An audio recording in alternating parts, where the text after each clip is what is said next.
Ba-da-bow! Ba-ba-ba-ba-bow! Ladies and gentlemen, how are we doing this evening? This sunny Tuesday. It's not sunny at all.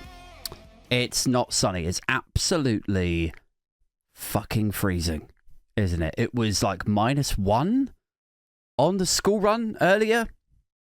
Not fun. I was not built for this climate. I think I've talked about this before. About how, I am at my natural climate when it's like, 25 degrees outside. When everyone's wearing shorts, Hawaiian shirts, people are doing barbecues, cracking open a couple of cold ones. However you get down in 25-degree heat, that's optimum for me. I can't be dealing with this British weather nonsense. The happiest 2 years of my life was when I was younger and I travelled. Yes, I was one of those insufferable backpacker types. No, I haven't matured since then. Happiest I've ever been was when I went backpacking and I managed to time the flights and all that stuff perfectly so that then I didn't have to deal with like one British winter for like 2 years. That was a good time. I was happy then, I think. Before I descended into the, cold-hearted, emotionally crushed fountain of bitterdom that you've now come to love and endure. I've just noticed I've sort of zoomed myself in on the other camera there. Sorry if you're watching this. It's very unprofessional. I should have all of this set up in advance, shouldn't I? What are we going to talk about tonight, guys? What should we clap our gums about this evening? How should we put the world to its rights over her many, many wrongs? How should we try to make sense of the senseless? How shall we try to reason with the unreasonable? There's a big story that came out today. Actually, late last night. It exploded onto social media. Did you know, I'm sure you will know by now, by the time you get this, that Andrew Tate of multiple rape allegations fame, is starting a political party, guys. Very, very excited for him. Really, really psyched at this latest development in his symphony of businesses that he's started. Would you like me to quickly run through them? The businesses that he's been responsible over the years. He started a crypto thing. If that doesn't ring alarm bells and flap those red flags. What else has he done? He started Hustlers University. What is it with guys who always they start like crypto coins or crypto exchanges, and they start like life coaching or like pickup artist things? It's always those two things, isn't it? It's always those two things. Like if I met a friend of a friend, like in a bar or whatever, and they started telling me, oh, so what do you do? How do you know Jamie or whatever?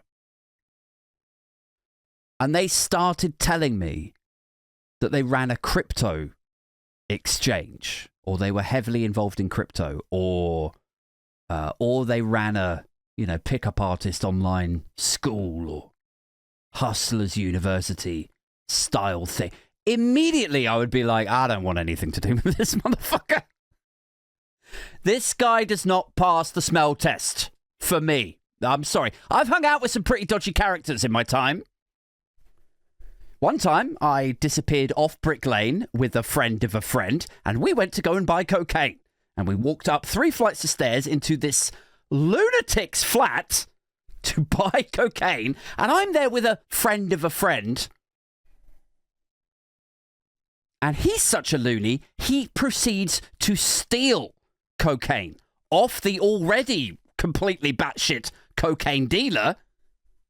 I'm like, I don't know which one of you two motherfuckers is crazier, but I know that this is not my natural environment either. Aldershot in -1 degrees Britain in the winter is not my environment, but also, you know, going down a side street off Brick Lane with you two motherfuckers is also, I need to find somewhere else. Somewhere more comfortable than this or a cold Britain. Like, fucking Beirut or something. Some Middle Eastern war zone. I'd rather be there. It's warmer. It's warmer there. So yeah, I mean, look, I've hung out with some dodgy characters in my time. I have. But if you start telling me that you work for cryptonews.com or trying to psych me up, you know, get me hyped up about your new altcoin, you should totally invest it. You should totally invest in Britcoin, in altcoin, in Trump coin. It's going to be the next big thing. It's going to overtake Bitcoin, so says this anonymous guy that looks strangely like an AI avatar, but he's totally legit. Look, he's got 5 PhDs and a LinkedIn page. So you know it's good. No, thank you. Anyway, so yes, his prior businesses that he's run, there was a crypto thing. There was Hustlers University. He's been arrested twice, questioned about rape. That was in 2015. And then more recently than that, I think it was 2 years ago now, that he and his brother Tristan were arrested and charged. And as far as I know, don't quote me on this because I haven't researched it too deeply. As far as I know, that court case is still ongoing. And that is to do with rape and sex trafficking. So it is interesting that right after Elon Musk is whipping all of these newspapers up into a frenzy over, you know, what Labour have not done over 14 years of being in opposition, what they didn't take seriously while they weren't even in government. While Elon Musk is whipping the country up into a frenzy over, you know, sex trafficking and what's happened to our women and girls, it is interesting that Tristan Tate and Andrew Tate are taking this moment. They're surfing this zeitgeist to pledge to restore Britain to its former glory, to its former values with the Bruv Party. Guys, is what they're calling it. Of course they're calling it that. The Bruv Party. Vote yes, Bruv. You see?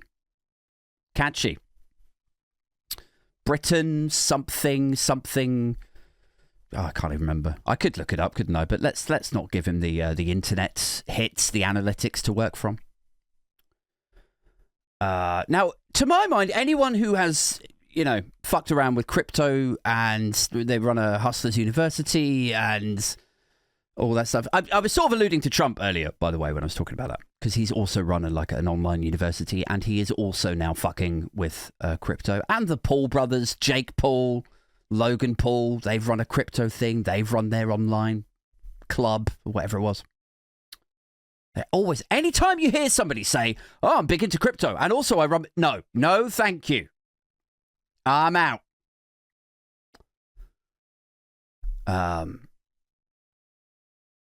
What was I talking about? Oh, right. Okay. So now, you know, after all of that, now they are embarking on this political party. And it is such an obvious grift.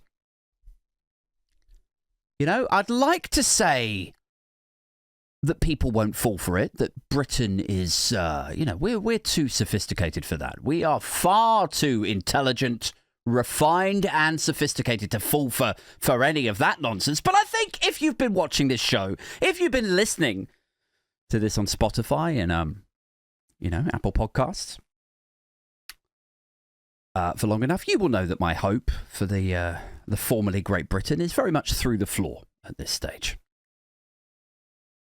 It is absolutely within the realms of possibility that people will fall for this chancer, this sociopath, this alleged rapist.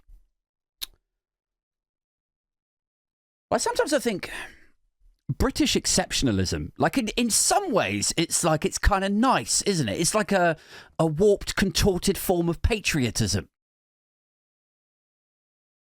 You know, like people think that things couldn't happen here, over here in Blighty, because it's just better. Because it's just more sophisticated, right? Things would never happen like that here. This is Britain, old son. It's like that sort of mentality. There's a patriotism to that. But there's also a laziness, isn't there?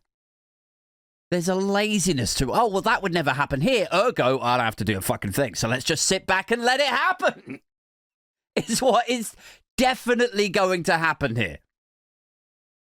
You know, there's how many millions of people in the US who never thought that a convicted criminal, a convicted felon, an alleged rapist, a fucking coup artist, not even a con artist, a literal coup artist. They never dreamed in a million years that somebody like that would be not just elected, but re-elected after the fact. And yet, you know, where are we now? Like, I spoke to politically switched on Americans months before the US election. I was like, you know, I've not got a good feeling about this. I don't feel good about this at all. I can see where this is heading.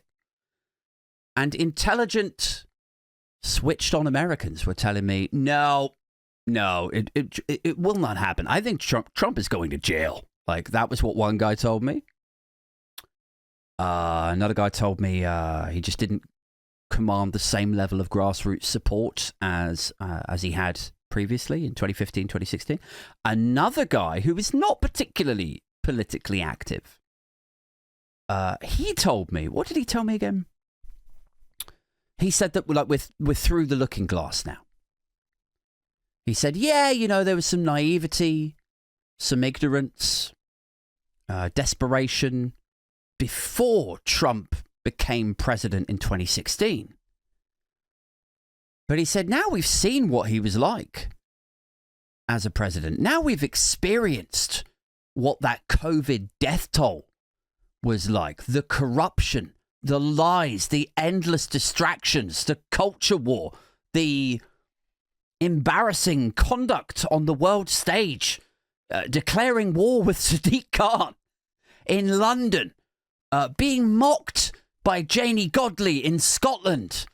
You know, yes, to some extent you could say, oh, there was no new wars, I think, in that 4-year period. But that's the sort of, you know, maybe that was luck, maybe that was circumstance. In the round, Tate, in the round, if you think about it, you know, before we were not coming from a place of knowledge. Now we know what he's like, Aid.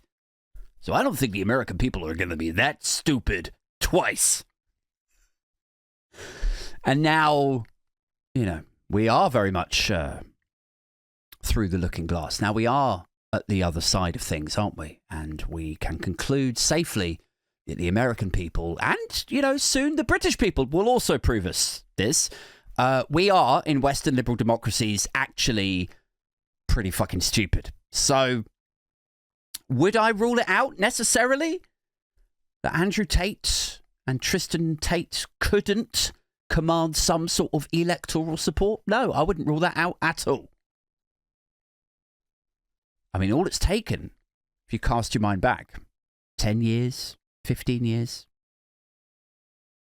all it's actually taken over that time to get, quote, swivel-eyed loons, racists, bigots, ignorants, Europhiles, homophobes, people who advocate for conversion therapy, stuff that we thought we'd just sort of swept under the, it's done. Nobody would ever be that ignorant and stupid again. This whole, like, subset of people, all it's taken to get them from the outer edges, the fringe groups of mainstream political parties, right into the center, into the mainstream. Like, can you imagine 15 years ago, somebody like Leanderthal ever being taken seriously to the extent that he might be promoted to deputy chair of the fucking Conservative Party? That would never have happened.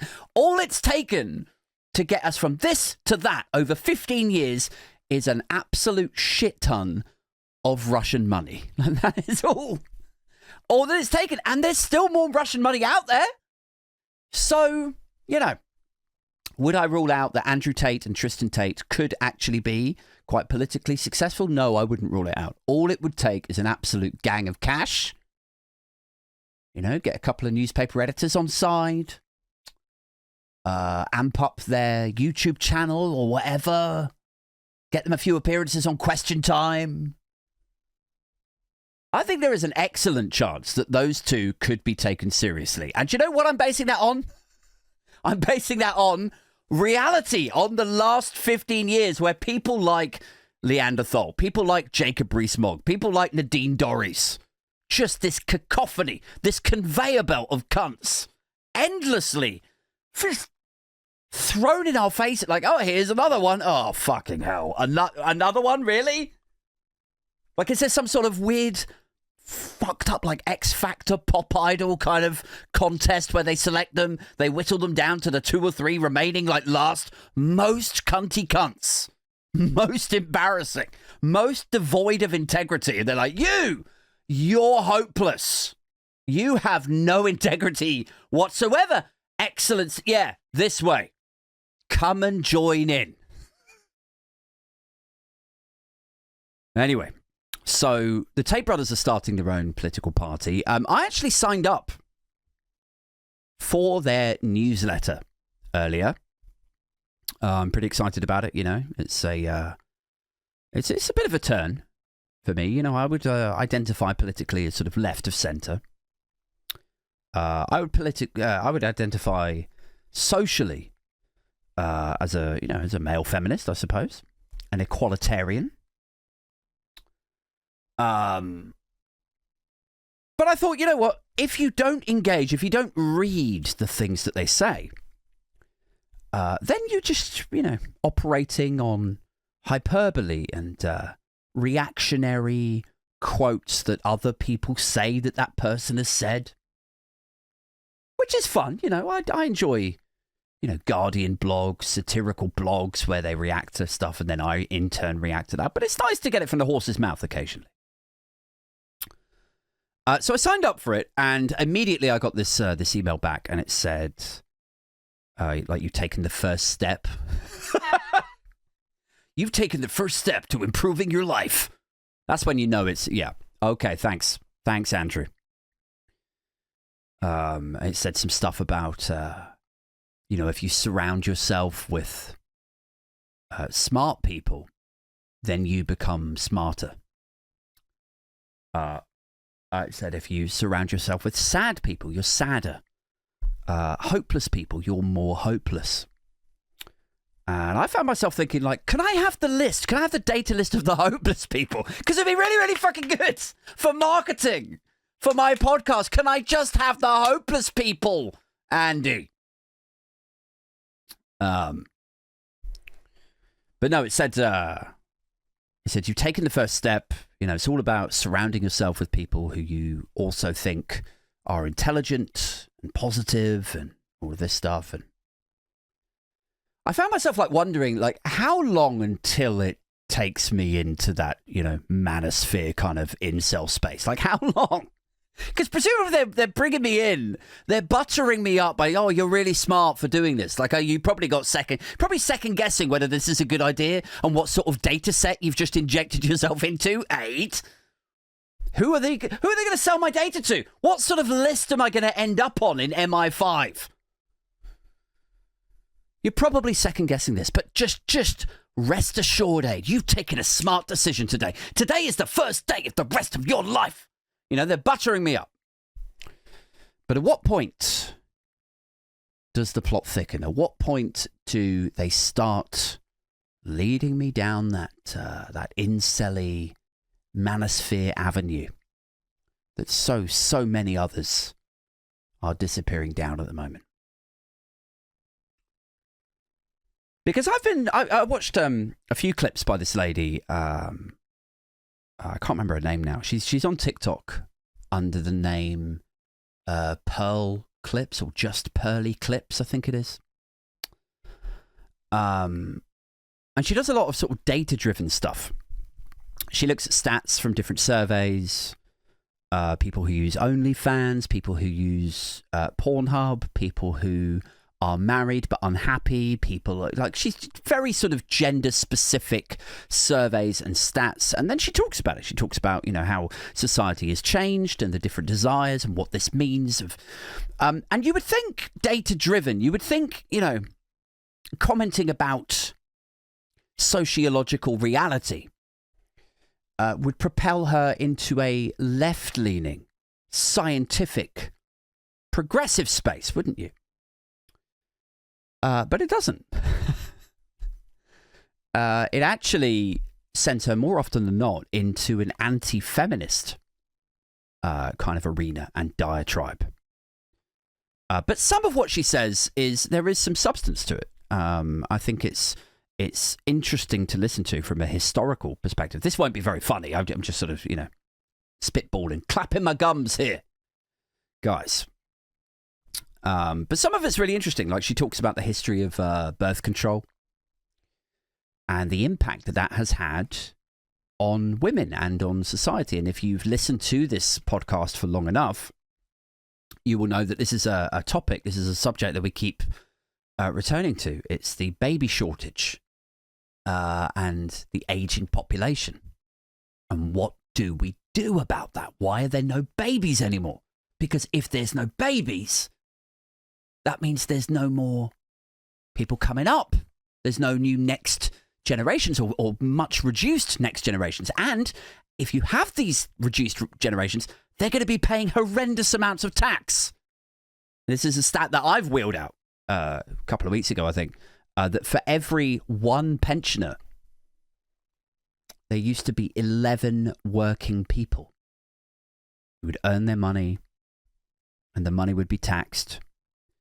And then that tax money would go towards supporting the upkeep of the pensioners, right? Because they had paid their way throughout their lives. So now the working population foot the bill for them. Used to be 11 pensioners for every one working person. Now it's about 5, I think. Again, I'm going from memory here. 5 or 6, something like that. So the number of working people has vastly reduced in order to sustain the number of aging people, and people are living longer and they need more treatment. And so that's why the welfare state is costing so much and why taxes are so high. Now, one of the things this lady brings up on a TikTok account and videos, which I assume are like little clips from a broader podcast, but you know, I could be wrong. One of the things she keeps returning to, she's like, you know, in the 60s, when we had women's liberation, suddenly women were able to choose when they would have children. You know, we were outside of the paradigm where, you know, you would hook up with a guy when you're like 22, 23, you're super fertile. You'd accidentally get knocked up. He'd rush you down the aisle. You know, get the blessing from the father, or the father would like force him, you better marry my fucking daughter. So in a world, in a time where women were able to start to choose their partners more carefully, and then in the 70s and the 80s, they were, you know, more welcome in the workplace. And I know that, you know, women in the workplaces still has its challenges. But women are able to, and are now expected to, societally, to earn their own money, right? So the point that she kind of gets to, that I do think is interesting, in spite of some of her other slightly more inflammatory videos, is that when you have Western liberal democracies where women are able to choose when they want to have babies and who they want to have them with, and they are able to earn their own money, suddenly you're in a world where women will not... Firstly, they won't be forced to have babies with guys with lower incomes, lower earning potential when they're younger, and more haphazard. So they can wait and then choose a guy who's like got better prospects, who they are more interested in and more excited by, right? So Then you add in the fact that they are earning their own money too. So let's say that the average female salary is like, 25k or 35k. It's somewhere like, loosely relatable to the average male salary or just national average salary, regardless of gender.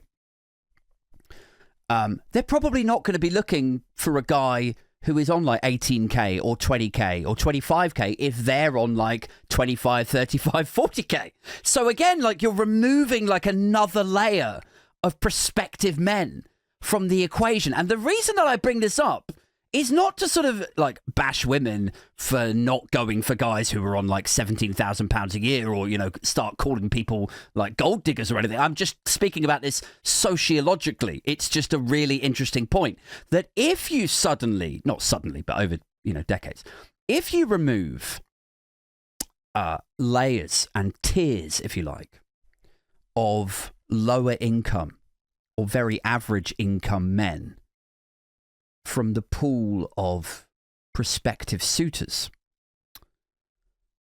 then what does that do to the remaining pool of prospective suitors? Like basically there's a sort of crunch. Like women want to go for the more stable, more prospects, more interesting, more exciting men.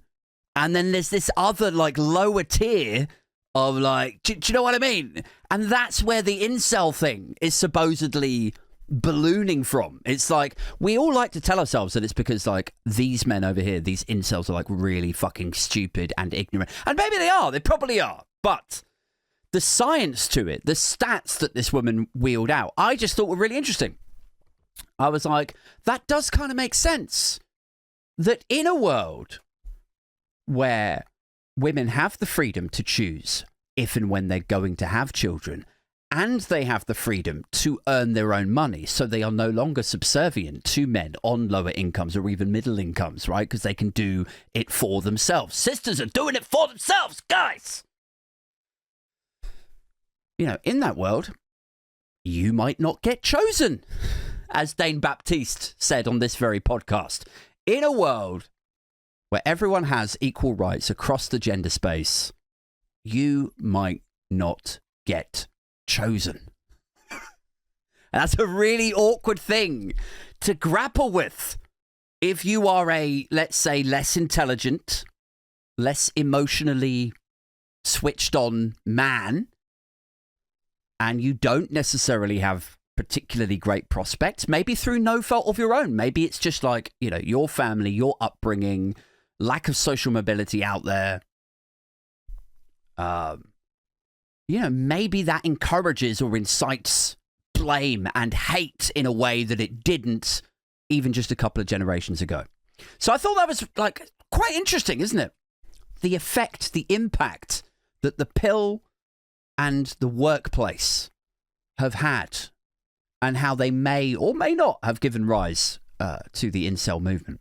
So yeah, I'm looking forward to, look, don't get it twisted as I've said all of that. I'm not saying, hey, do you know what? I think maybe these incels have got a point. I'm not saying that at all. I'm saying that whole thing is stupid. But we do need to talk about the actual reasons for why this is happening. Why it's happening now, but then why it's happening more broadly. And then we can start to talk about how are we going to actually fix that? Can we even fix it? Honestly, probably not. Let's move on.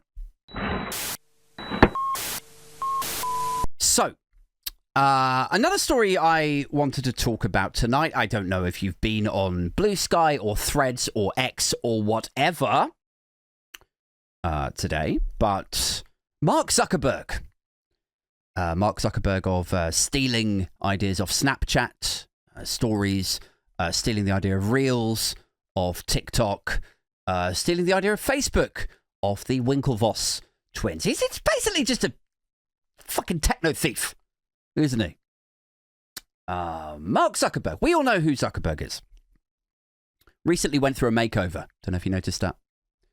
Gone are those days of him sitting awkwardly like a sort of android, like Data off Star Trek The Next Generation in those congressional hearings. Those days are gone, guys. Now we're very much into cool hipster Zuck, aren't we?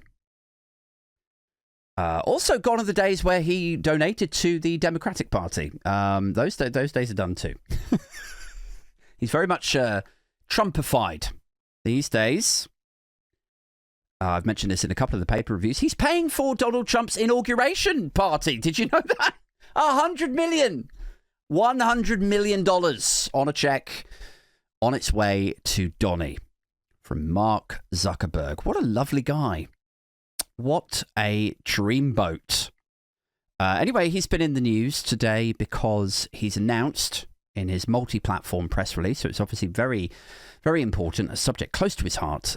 He's announced the retirement of moderation, and he will no longer be running fact-checking on any of his platforms, which I think we can all agree is a fantastic step forward. It's exactly what we need, I think, at this juncture in Western liberal democracy. In these closing chapters of Western liberal democracy, late-stage capitalism, as they call it. He's retiring moderation and fact-checking because he's suddenly decided that free speech is paramount, it's super important, and actually the best ideas rise to the top, and echo chambers and micro-targeting, all of that, no, that's not a problem anymore. Forget about it. Doesn't matter if people type out outright lies that they get 5 million reposts. A truth goes round the world before the lie goes round the world before the truth even gets its trousers on is the saying. Just forget about all that. That's not important. What is important is that people can say anything that they like to anyone, anywhere, at any time.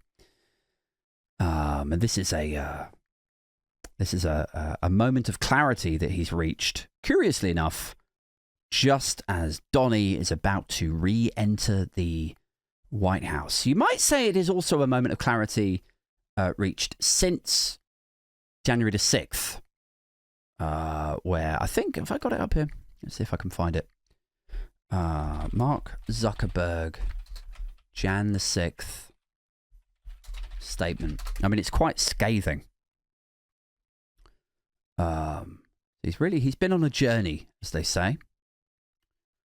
Let me read this to you, see what you think. Check this out. So this is like one day after that coup attempt. The shocking events of the last 24 hours clearly demonstrate that President Donald Trump intends to use his remaining time in office to undermine the peaceful and lawful transition of power to his elected successor, Joe Biden. So he knows this guy is dodgy, right? That is not something that you write foolhardily, is it? He knows that Trump was trying to keep hold of power, to frustrate the process of handing over power to Joe Biden. He says his decision to use his platform to condone rather than condemn the actions of his supporters at the Capitol building has rightly disturbed people in the United States and around the world. We removed these statements yesterday because we judged that their effect and likely their intent would be to provoke further violence. So he blames Donald Trump for the violence. Following the certification of the election results by Congress, the priority for the whole country must now be to ensure that the remaining 13 days and the days after inauguration pass peacefully and in accordance with norms. Over the last several years, we've allowed President Trump to use our platform consistent with our own rules, at times removing content or labeling his posts when they violate the policies. We did this because we believe that the public has a right to the broadest possible access to political speech, even controversial speech. But the current context is now fundamentally different, involving use of our platform to incite violent insurrection against a democratically elected government. So he's clearly blaming him for this. He knows he's a wrong'un. He knows he's a wannabe dictator. And now where are we? Like, a few years down the road, paying for his inauguration. Free speech ultra. Yeah. He should be able to say whatever he likes all the time. And it's like, this is what I was saying to, to Tan and a few of the others earlier. When this statement, this press release started bubbling up, I was like, you see, this is why the left absolutely have to regulate heavily when they have the chance, right? And not to bring everything back to like UK domestic politics, because obviously, you know, at the moment we're talking about Zuckerberg and I guess geopolitics. But, you know, Keir Starmer is a fantastic example of what not to do at the moment. This is why the left have to regulate heavily whenever they get the chance, because otherwise money fucking talks. And the left, traditionally speaking, don't have much money. So it's like, how are we, like, I've had conversations with people today where they're like, I'm on the verge of giving fucking up. Because how can we fight back against these tech broligarchs, is the phrase I saw the other day. Broligarchs, does that work? Probably not. But yeah, intelligent people today, politically switched on people, were like, how can we fight back against a Elon Musk or a Mark Zuckerberg when basically they're driven by money, right? They just want to keep regulation low so they can do whatever they want to do with the fucking metaverse. We should be able to like create our own Matrix thing and charge people a subscription fee to disappear into their little tech eggs and fantasize that they don't live in such a fucked up world. That's the plan, isn't it? It's to just allow the US and the UK to descend into such a state. You know, singed and scorched by climate change. And the parts that aren't, maybe they're singed and scorched by a Putin nuke. Everything's basically almost uninhabitable. It's either singed and scorched or flooded and drenched. You could just about survive. And if you can just about survive, maybe you could pay £25.99 a month for one of these metaverse helmets where you can just put your little goggles on and fantasize.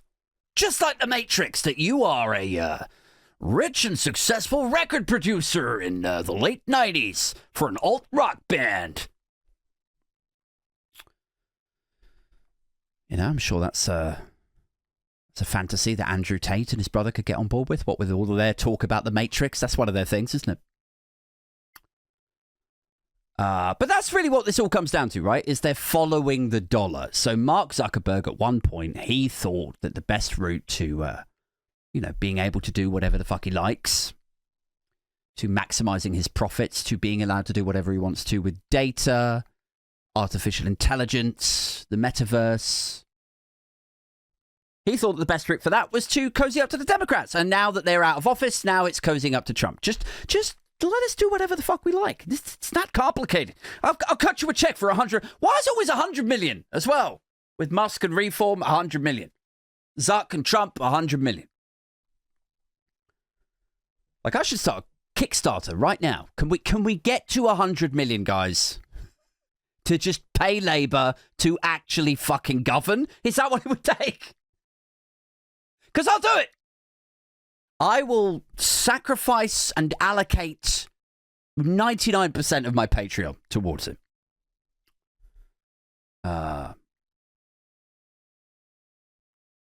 So, yeah.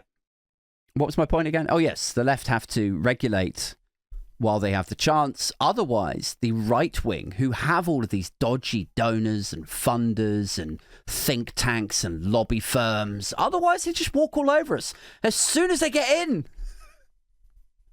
Now, this is the thing that's so fucking infuriating. It's like, I was tweeting about this earlier. I was posting about this earlier on Blue Sky. I was like, this is what's so infuriating. It's like when you get a right-wing government, they walk in the door of Downing Street or the White House, and it's like, day one, that's it. Tax breaks for the super rich. We're going to invade this country. We're going to ship all these arms over to these guys. Tax breaks for the rich. Slash the regulation. Drill, baby, drill. That's day fucking one for a right-wing government. Day 197 for a left-wing government. And it's like, so are you gonna overhaul the voting system? What? Yeah, maybe. I mean, I don't want to upset anybody, but I mean, you literally have it in your manifesto. You could overhaul the voting system, like voter reform, electoral reform. Yeah, no, I just feel a bit weird about it. Why do you feel weird? Well, it's just, don't want to upset anyone. That's the thing. Who are you going to upset? The Daily Mail, the Daily Mail, Daily Express. They're always going to hate you. They're always going to hate you, no matter what you do. Well, I know. They might hate me more, though. I don't want to cause a fuss. It's like that, isn't it? It's like day one for right-wing governments. They're straight down to business, doing the horrendous shit that we all know and loathe them for. Day one for left-wing governments, not even left-wing governments, just slightly left of centre in some respects. And they're like, I don't know, proportional representation. I'll get back to you. What about the Green Programme? Maybe. We'll probably water it down quite substantially. Okay, all right, okay. What about Leveson 2, though? Because when you were in opposition, you were saying it's high time for Leveson 2, that we urgently need to regulate the press because they're running wild. They're really starting to take the piss. We need to regulate the press. What about Leveson 2, Keir? Got no plans to resurrect the second part of that. Are you going to implement any of the recommendations from the first Leveson? No. Also no, Aid. Okay, good stuff. Well, I'm just going to go and treat myself to a brand new rope and a stall, guys. Little treat for me. So this is why they need to regulate while they have the chance. And to date, I have seen none of that. No talk of it at all from Keir Starmer's Labour Party. No mention of regulating the newspapers, creating a new regulator with teeth, is what they always say. Getting some fines out from Ipso. What else needs regulating? The city. No mention of taxing the super wealthy. It's just, and I keep saying this. I'm sorry if I, for the level of repetition. But I truly do believe that we are in a finite window here, right? People were so tired and fed up with the Tories by the end of those 14 years. So tired of the corruption, the lies, the incompetence, funneling money out to their donors, their friends, the culture war nonsense. That when we finally got rid of them, Labour got in, we're like, oh my God, thank you. Thank fuck, that's over. And now it's like, if you motherfuckers don't actually start to regulate, here's what's going to happen, right? 4.5 years later, people like me will just stay home or will vote Green. Or I'm not saying I definitely will vote Green. I'll probably end up trying to keep the Tories out in whatever tactical voting capacity I can bring myself to without choking on my own vomit. But there will be a lot of people who won't. They'll just be like, nah, I'm not fucking doing this again. This lot of hopeless, right? And so then the Tories will get back in. And then day one, again, all the renewable stuff will just get shut down. Big oil, big gas, fracking, all of that stuff will come in. And it's like, God. But it doesn't have to. This is what's so infuriating. It doesn't have to. If they put regulation and legislation in now, you could future-proof all of that. You could basically shut down all of those doors ahead of time. You've just got to have the fucking dick, balls and vision to do it. Do you think Keir Starmer has the dick, balls and vision to do that, Aid? No, I don't. No, I think, probably what we'll see is another load of, commitments, targets, promises and pledges. Resets, rebrands, maybe even a new leader at some point, but I don't. Oh man, my hope is fast sinking through the floor. Let's try and finish off on a weird news story, shall we? I don't think we've done a weird news story for a couple of weeks, so let's do it, guys.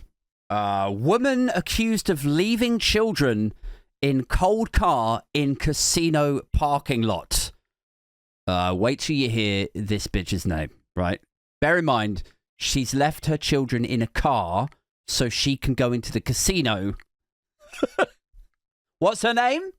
Should I tell you? Her name is Shanija Gamble. Guys, how about that? I mean, what's in a name? Woman accused of leaving children in cold car in casino parking lot. This is in Ohio. An Ohio woman is facing charges after police say she left 2 children alone in a car that was not running or locked in below freezing temperatures in a casino parking lot. Shanija Gamble, 22. Only 22, man. Shanija Gamble, 22, is charged with endangering children. Yeah, no shit. After the kids were found in the vehicle on the 3rd floor of the Hollywood Casino, Toledo parking lot, according to police. I feel like they're telling us the same information twice. Like, is this a journalist? Is this a freelancer who gets paid by the word? You know? Paid per... We'll give you 23 cents per word. If you could write up this story about the casino. You know the casino mom. Her name is Gamble. And it was a casino, so it's kind of funny. It's an offbeat thing. I mean, sure, the kids could have died. The kids could have died. But it's an offbeat, it's something to round off with. It's a funny, upbeat story about frozen children. Officers say the temperature at the time was 26 degrees.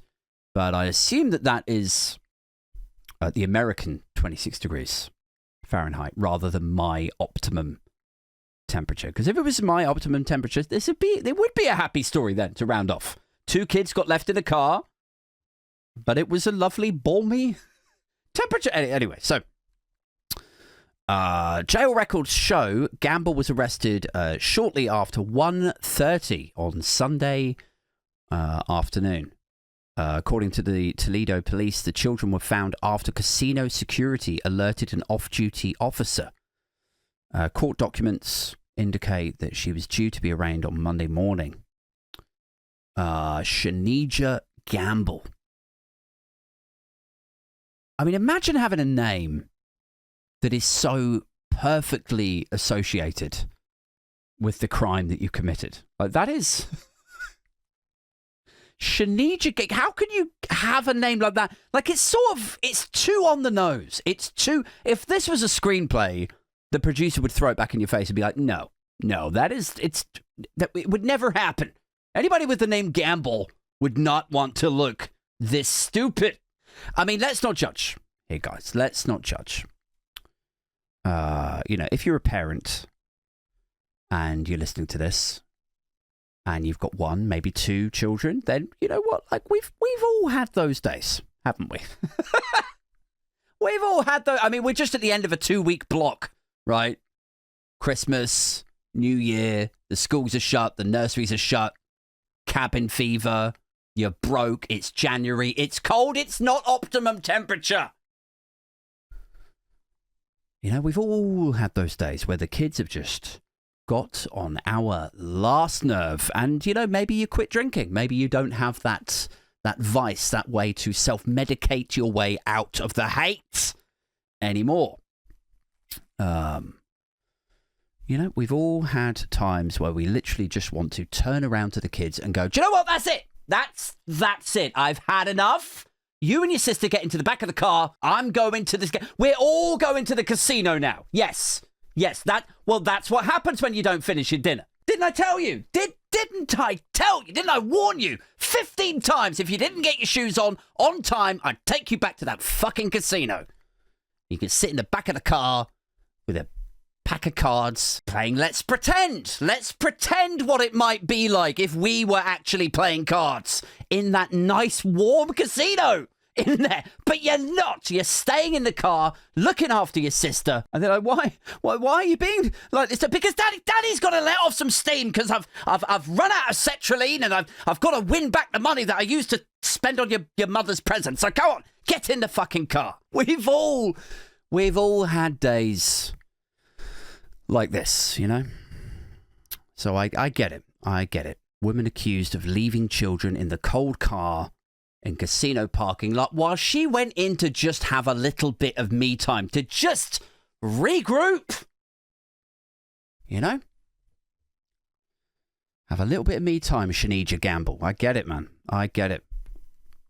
I mean, she looks pissed off in the picture, doesn't she? She looks actually quite annoyed, you know, like she's just been... Like she's just been arrested. This is like a rap sheet picture if you're listening on Spotify. So she looks pissed off because she knows. She knows.